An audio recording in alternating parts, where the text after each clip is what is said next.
அல்ஹம்துலில்லா, புகழ் அனைத்தும் அல்லாஹ் ஒருவனுக்கே உண்டாகட்டுமாக. அல்லாஹ்வினுடைய அருள் என்று தான் நாம் சொல்ல வேண்டும். எல்லாம் வல்ல அல்லாஹ்வினுடைய அருளின் காரணமாக 5ஆம் நாள் தராவி தொழக்கூடிய பாக்கியத்தை அல்லாஹ் தஆலா நம்மவர்களுக்கு வழங்கியிருக்கான். உலகத்தில் எத்தனையோ பேர்கள் கலிமா சொன்னவர்கள் இருந்தாலும் அவர்களுக்கெல்லாம் வழங்காத ஒரு மிகப்பெரிய ஒரு பாக்கியத்தை அல்லாஹ் நம்மவர்களுக்கு வழங்கியிருக்கிறான். அல்ஹம்துலில்லா. அன்பிற்கு உரித்தானவர்களே, 5ஆம் நாள் தராவி தொழுதால் என்ன நன்மை அப்படின்னு பார்க்கின்ற பொழுது, காபாவில தொழுத நன்மை, மஸ்ஜிதுல் நபவியில தொழுத நன்மை, மஸ்ஜிதுல் அக்ஸா இவைகள் தொழுத நன்மையை இன்றைய ஒரு நாள் தொழுத தொழுகைக்கு அல்லாஹு தஆலா இவ்வளவு பெரிய நன்மைகளை, சவாபுகளை, கூலிகளை வழங்குகிறான். அல்ஹம்துலில்லா. இன்றைக்கு நாம் பார்க்கின்ற பொழுது பிள்ளைகள் என்பவர்கள் நல்ல பிள்ளைகள் யார் என்பதை நம்முடைய மார்க்கம் என்ன சொல்கிறது என்று சொன்னால், நாம் பார்க்கின்ற பொழுது நல்ல பிள்ளைகள் என்று சொன்னால் நம்முடைய மார்க்கம் சொல்லி காட்டுகிறது. ஹுனைன் என்ற போர் நடந்துச்சு. இந்த போர் நடந்து முடிஞ்ச உடனே ஒரு பெண்மணி என்ன செஞ்சாங்க, தன்னுடைய பிள்ளை காணா அப்படின்ட்டு அப்படி ஒவ்வொரு பிள்ளையாக பார்க்குறாங்க. அந்த ஒவ்வொரு பிள்ளையாக பார்த்துட்டு இந்த பிள்ளை தான் என் பிள்ளையா இருக்குன்னு எடுத்து எடுத்து நெஞ்சில் அணைச்சிக்கிறாங்க, நெத்தியில் முத்தம் விடுறாங்க. பார்த்தா தான் பிள்ளை இல்லை. இப்படி ஒவ்வொரு பிள்ளைய பார்க்குற பிள்ளையெல்லாம் என் பிள்ளைன்னு எடுக்கிறாங்க. கடைசியில் பார்த்தா தாம் பிள்ளைய கரெக்டாக எடுத்து என்ன செஞ்சிடறாங்க, கண்டுபிடிச்சிருக்கிறாங்க. கட்டி அணைச்சி நெஞ்சில் என்ன செஞ்சாங்க, அதாவது அணைச்சி நெத்தியில் முத்தம் கொடுக்குறாங்க. இப்போ ரசூலுல்லாஹி ஸல்லல்லாஹு அலைஹி வஸல்லம் கேட்குறாங்க, தோழர்களே, இந்த பெண் தன்னுடைய பிள்ளையை நெருப்பில் போடுவாங்களா? இந்த தாய், இந்த பெண் தன்னுடைய பிள்ளையை நெருப்பில் போடுவாங்களா? போட மாட்டாங்க. காரணம் என்ன? தன்னுடைய பிள்ளை மீது அவ்வளவு பிரிய வைத்து இருக்கிறாங்க.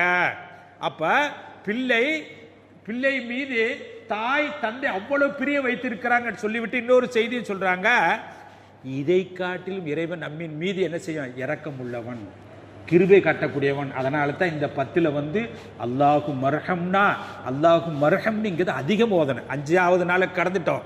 இதுல அதிகமா ஓதனை அல்லாஹு மர்ஹம்னி, அல்லாஹு மர்ஹம்னா, யாரெல்லாம் எங்களுக்கு ரஹ்மத் செய்வாயாக. இறைவன் பார்த்து நமக்கு ரஹ்மத் செய்யாவிட்டால் யாருடைய ரஹ்மத்து நமக்கு தேவையில்லை. இறைவன் ஒரு ரஹ்மத் ஒன்று மட்டும் இருந்து விட்டால் நம்முடைய எல்லா காரியம் லேசாகிறது. இப்ப நமக்கு செய்தி என்னன்னு சொன்னா, அப்ப அந்த தாய் பிள்ளையுமே எவ்வளவு அன்பு வச்சிருக்காங்க, பிரிய வச்சிருக்காங்க அப்படின்னு சொன்னா, இன்றைக்கு நாம பிள்ளைகளை பார்க்கின்ற பொழுது தன்னுடைய தாயோ அல்லது தந்தையோ முதுமை அடைந்து விட்டால், அதாவது எங்கேயாவது அழைத்து செல்ல வேண்டும் என்று சொன்னாலும் கூட கை பிடித்து அழைத்து செல்வதற்கு கூட பிள்ளைகள் வெட்கப்படுகிறார்கள். தன்னுடைய தாயோ தந்தையோ முதுமை அடைந்திருக்கிறார்கள். அப்படி அடைந்திருக்கக்கூடிய தருணத்திலே எங்கேயாவது தாயையோ தந்தையோ அழைத்து செல்ல வேண்டும், மருத்துவமனைக்கோ இன்ன பிற காரியங்களுக்கோ அழைத்து செல்வதற்கு பிள்ளை தன்னுடைய தாயை தந்தையை கையை பிடித்து அழைத்து செல்வதற்கு வெட்கப்படுகிறார். ஆனால் அப்படி திரும்பி பாருங்க, சின்ன பிள்ளையாக இருக்கின்ற பொழுது நம்முடைய பிள்ளை அல்லது பேர பிள்ளை சின்ன பிள்ளையாக இருக்கின்ற பொழுது அந்த பிள்ளையை கையை பிடித்து கடை தெருவுக்கு அழைத்து செல்வோம், திருமணத்திற்கு அழைத்து செல்வோம்.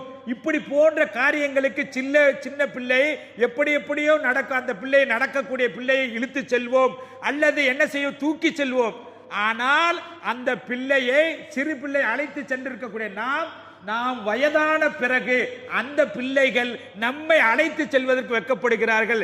இந்த பிள்ளை நல்ல பிள்ளை இல்லை, நம்முடைய மார்க்கம் சொல்லுகிறது. அப்ப தன்னுடைய தாயோ தந்தையோ முதுமை அடைந்து விட்டால் தன்னுடைய பிள்ளை தன்னுடைய தந்தையை அழைத்து செல்வதில் வெட்கப்படக்கூடாது, பெருமைப்பட வேண்டும். எப்படி என்று சொன்னால், யூசுப் அலைஹிஸ்ஸலாத்து வஸலாம் அவர்களுடைய வரலாறு நீண்டது, சுருக்கமாக சொல்கிறேன். அந்த யூசுப் அலைஹிஸ்ஸலாத்து வஸலாம் அவங்க அரச சபையில் சிம்மாசனத்தில் தன்னுடைய தந்தையாக இருக்கக்கூடிய யாக்கூப் அலைஹிஸ்ஸலாத்து வஸலாம் அவர்களை அமர வைத்து அழகு பார்த்தார்கள். யூசுப் அலைஹிஸ்ஸலாத்து வஸலாம் அவங்க தான் அரசராக இருக்கிறாங்க, சிம்மாசனத்தில் உட்காரணும். ஆனா தன்னுடைய தந்தையை சிம்மாசனத்தில் அமர வைத்து அழகு பார்த்தார்கள். அப்ப என்ன தெரிகிறது, நாம் இன்னைக்கு எத்தனையோ பேர்கள் IAS IPS அதிகாரியாக இருக்கிறோம், இவர் என்னுடைய தந்தை என்று சொல்வதற்கு கூட வெட்கப்படுகிறார்கள். ஆனால் நம்முடைய மார்க்கம் சொல்லுகிறது, யூசுப் அலைஹிஸ்ஸலாத்து வஸலாம் அவர்கள் சிம்மாசனத்தில் அமர வைத்து அழகு பார்த்தார்கள். நாம் பார்க்கின்ற பொழுது முதுமை அடைந்து விட்டால் சிறுபிள்ளையை போல ஆகிவிடுவோம்.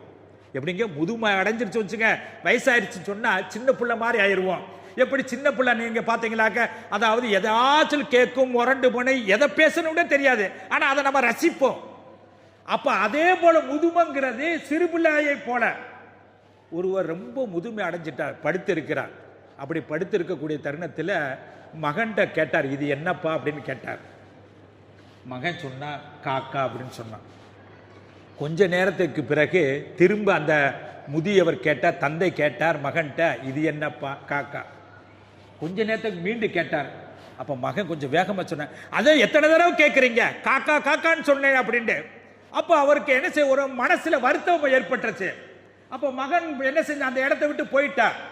அப்ப அருகில இருக்கக்கூடிய மனைவியை கூப்பிட்டு, ஏமா அந்த பெட்டியை துறமா, அந்த இரும்பு பெட்டியை துறமாண்டாங்க. அப்ப அந்த அம்மா என்ன செஞ்சாங்க, இரும்பு பெட்டியை திறந்தாங்க. திறந்தனே அந்த ஒரு டைரி இருக்கு பாருங்க, அதை எடுங்கன்னாங்க. அந்த டைரியில எடுத்து பார்த்த உடனேயே அதை படிச்சாங்க. என் பிள்ளைக்கு பேச்சு வரலன்னு சின்ன பிள்ளையில நினைச்சுக்கிட்டே இருந்தேன். ஆனா என்றைக்கு அத்தா இது என்ன அப்படிங்கிறப்ப நான் என்ன சொன்னேன், காக்கான்னு சொன்னேன். திரும்ப கேட்டுச்சு, ஒரு 10 தடவை கேட்டுச்சு. தொடர்ந்து காக்கா காக்கான்னு சொன்னேன். எப்படி சொன்னேன்? சிரித்த வண்ணமாக சொன்னேன்.